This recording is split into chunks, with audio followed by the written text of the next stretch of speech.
Most producers don't struggle with ideas, they struggle with losing them. That melody you hummed earlier, gone. That rhythm you felt on the bus, forgotten. In this episode, we're talking about how to capture ideas when they show up, not when your studio's ready, and how that one shift can change how much music you actually get finished. You're listening to the Lofi Music Academy podcast, your go-to space for all things lo-fi. Sit back, relax, and let's dive into the world of lo-fi music production. Hi, and welcome to the Lofi Music Academy podcast. I'm Spencer J, your guide through the chilled-out, atmospheric world of lo-fi beats. One of the biggest myths in music production is that great tracks are made when everything is set up perfectly. Your studio's tidy, your laptop charged, and your plugins loaded, and inspiration scheduled neatly into a free afternoon. But if you've been making lo-fi for any amount of time, you already know that inspiration really doesn't work like that. It shows up while you're making a warm drink, while you're half asleep, while you're out walking somewhere with no gear around at all. And the frustrating part is this: most producers, they don't struggle with ideas. They struggle with capturing ideas when they appear. So in today's episode, we're talking about how to make lo-fi when that inspiration strikes, not when the studio's ready. And also how to build a creative habit that works with real life instead of against it. So let's get into it. Inspiration tends to show up when your guard is down, not when you're staring at a blank door session thinking, okay, I really need to make something good now. But when you're relaxed, distracted, and not even trying. That's because lo-fi at its core isn't about performance or precision. It's about mood, memory, and emotion. And those things tend to surface quietly and unexpectedly. The problem is, most producers only give themselves permission to create when everything is set up correctly. And by the time they reach the studio or get everything set up, the feeling that sparked the idea has already faded. What we really need isn't more studio time. It's better ways of catching ideas before they disappear again. This is where lo-fi actually gives us a massive advantage. Lo-fi doesn't demand pristine recordings. It doesn't punish rough edges. It often benefits from those imperfections. A hum melody into your phone, a half-formed chord idea, or a dusty rhythm tapped out on a table. These really aren't placeholders, they're raw material. Some of the most emotionally effective lo-fi tracks start life as small fragments, not full compositions. So just those moments that feel honest enough to save. When you stop expecting ideas to arrive fully formed, you start collecting much more meaningful material to use. One of the most helpful mental shifts you can make as a producer is separating idea capture from music production. Idea capture is fast, instinctive, and imperfect. Production is slow, deliberate, and structured. When you try to do both at the same time, you usually end up doing neither very well. Instead of asking, can I finish this right now? Try asking, is this actually worth saving? That single question removes pressure. It turns creativity into collection, like keeping a notebook of musical thoughts that you can return to later. And over time, this habit builds something really powerful, a personal library of ideas that actually sound like you. A lot of producers still treat phone recordings as a lower standard, but your phone is often more the most honest instrument that you own. It's always nearby, it's low pressure, and it doesn't invite overthinking. Recording a melody on your phone isn't about sound quality, it's about preserving emotion. The timing, the phrasing, the way the idea naturally wanted to exist in that moment. Later, when you bring that idea into your DAW, you're not starting from zero. You're responding to something that's real, and that's a much better place to begin. There's also something important psychologically about using your phone as a creative tool. Your phone doesn't feel like a serious music device, and that's actually an advantage.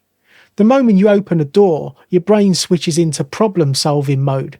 You start thinking about tempo, the sounds, the structure, and the overall sound quality. But when you open a voice memo app, none of that pressure actually exists. That lighter mindset often leads to more honest ideas. You're more likely to hum something imperfect, tap a rhythm loosely, or record a sound without overthinking whether it belongs. And those raw, unfiltered moments often carry more feeling than ideas created in a fully optimized studio session. Over time, treating your phone as a legitimate part of your creative setup and not a backup can change how you freely create.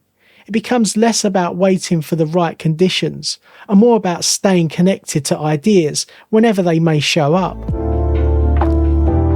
Rhythm ideas don't always arrive as drum patterns. Sometimes they show up as a feeling, a pulse or a loop in your head that doesn't quite translate to a grid yet. And that's okay. Tap it out, clap it, record yourself tapping on a desk or a steering wheel. Lo-fi rhythms thrive on feel more than precision. And when you capture the groove instinctively, you preserve something that's really hard to create later with a mouse and keyboard. You can always clean it up later, but you can't recreate that exact moment that rhythm first appeared. Another thing that makes capturing rhythm away from a DAW so valuable is that it pulls you out of that grid. Without a metronome or quantization settings staring you in the face, rhythms tend to breathe more. They speed up slightly, slow down naturally, and carry a human push and pull effect that's hard to fake later. These imperfect rhythms often translate beautifully into lo-fi, especially when you rebuild them in the studio. Even if you don't copy them exactly, they give you a feel to work from, a groove that already feels lived in.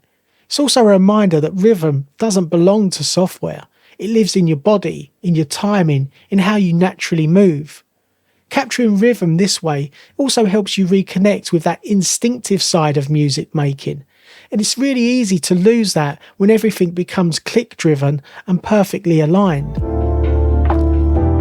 One thing that doesn't get talked about enough is how fragile ideas actually are. An idea isn't just a melody or a rhythm, it's a feeling attached to a moment.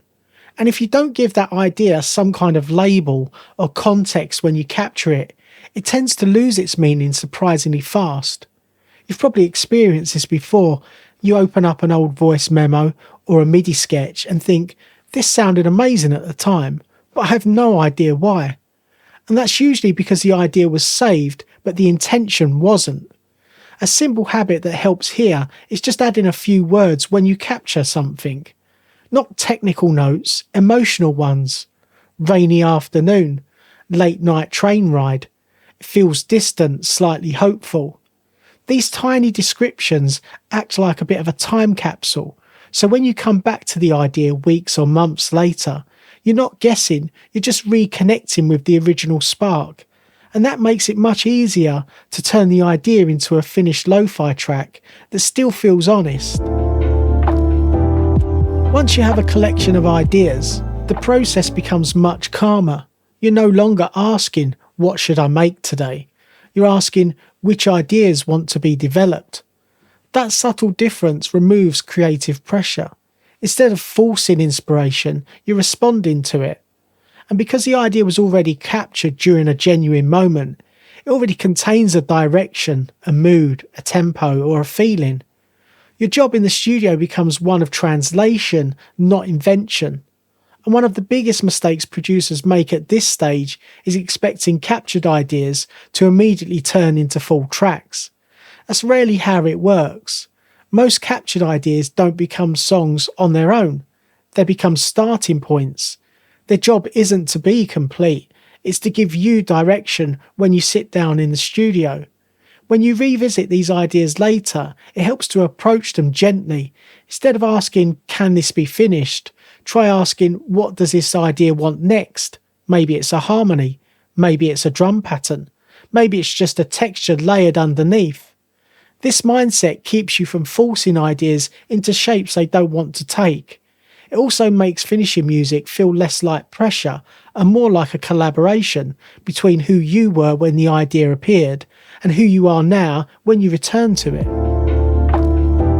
As you capture more ideas, another quiet challenge appears, and that's the feeling that everything needs to be used. But not every idea that you have is meant to become a track. Some ideas exist to teach you something, others exist to lead you to a better idea later. And some ideas are just simply sketches, moments in time that did their job by being captured at all. Letting go of the need to use everything is what keeps your creative process healthy. It prevents clutter, both in your projects and in your head. You start trusting that good ideas will come back around again, and that you don't need to squeeze value out of every recording. Ironically, when you stop forcing ideas to justify their existence, the strongest ones start to stand out more clearly. And those are the ideas that tend to turn into great tracks that feel natural, focused and finished. Making lo-fi when inspiration strikes is about meeting creativity where it lives, not forcing it into a schedule or a space that it doesn't belong to. You don't need a perfect studio to capture meaningful ideas. You need awareness, openness, and a way to press record. So the next time an idea shows up, quietly and unexpectedly, don't wait. Catch it, save it, and trust it. And let the studio be the place where ideas grow, not the only place they're allowed to exist. If you enjoyed this episode, please consider subscribing, leaving a review, or sharing it with fellow music producers who might find it useful. Until next time, keep creating, stay inspired, and remember, it's all about the vibe. Take care and see you in the next episode. Thanks for tuning in to the Lofi Music Academy podcast. If you're ready to start making lo-fi music and want to go even deeper, grab your free guide. Discover the 6 essential steps to create a release-ready lo-fi track from scratch. Whether you're using budget gear in your bedroom or a small home studio, this guide will help you get that polished, dreamy lo-fi sound you're after. Just go to www.lofimusicacademy.com. Until next time, keep creating those laid-back vibes, and don't forget to subscribe for more lo-fi tips and tricks.